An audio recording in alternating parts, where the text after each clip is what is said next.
មានតែមានកិត្តិយសណាសាលាបឋមសិក្សាបន្លប់ស្រុកពារាំងខេត្តព្រៃវែងដោយសមាគមសិល្បៈខ្មែរអមតៈនាំយកឧបករណ៍ភ្លេងជាច្រើនដែលអែមរៀនមិនដែលស្គាល់សោះណា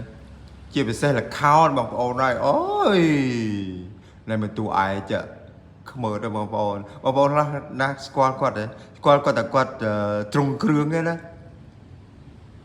ដល់ពេលអត់ទ្រង់គ្រឿងនេះអូយនៅតែឡែមឃើញទេឃើញឈ្មោះអត់បានយ៉ាហ្នឹងហើយ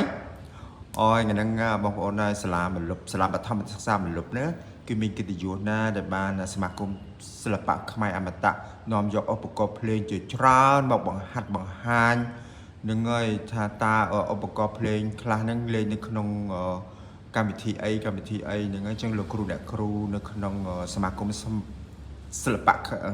អូយអញវែងនៅក្នុងសមាគមសិល្បៈខ្មែរអមតៈហ្នឹងក៏នាំយកឧបករណ៍ភ្លេងជាច្រើនមានដូចជាប៉ៃមានដូចជាស្គរដៃស្គរស្អីទៅនេះក៏ទឿនេះអត់ស្គាល់ទេបងប្អូនហើយស្គរខ្លីនេះ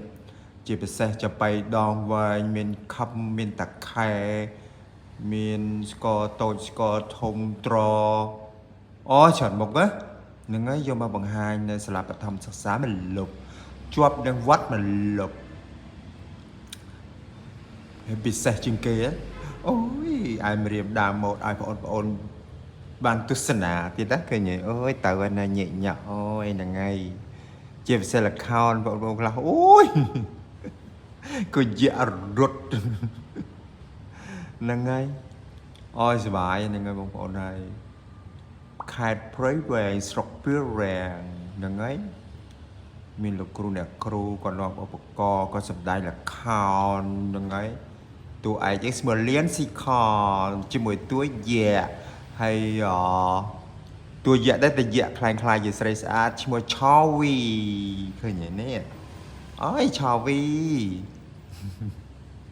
នេះយ៉ាគេខ្លាំងតួជាស្រីស្អាតណាគេទៅស្រឡាញ់ប្រុសហ្នឹងហើយឈ្មោះឆោវីអូយសតារាល្បីមកនៅក្នុងវងល្ខោនក្រសួងវប្បធម៌មន្ទីរវប្បធម៌រាជធានីភ្នំពេញនេះតួជាបងប្អូនធ្លាប់ឃើញតែគាត់ទ្រង់គ្រឿងណាពេលគាត់នៅក្រៅនេះខ្ជូតណារៀងដូចគេដូចឯងប៉ុន្តែគាត់ទ្រង់គ្រឿងថ្ងៃងក៏គូតទៅប៉ិនរត់អូយសុបាយណាហ្នឹងហើយតែប៉ុណ្ណឹងអរគុណច្រើនចំពោះស្រុកពារាំងខេត្តព្រៃវែងជួបគ្នាពេលក្រោយទៀត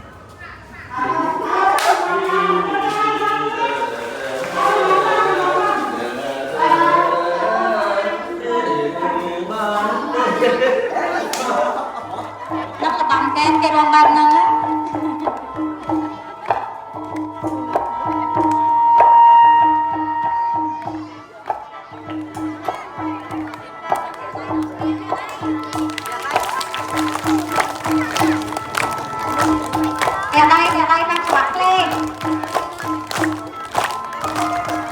នេះគឺការបង្ហាញម៉ូដបែបប្រពៃណីខ្មែរប៉ុន្តែរំលេចនៅភាព elegant ភាពជាមនុស្សស្រីអង់អាចក្លាហាន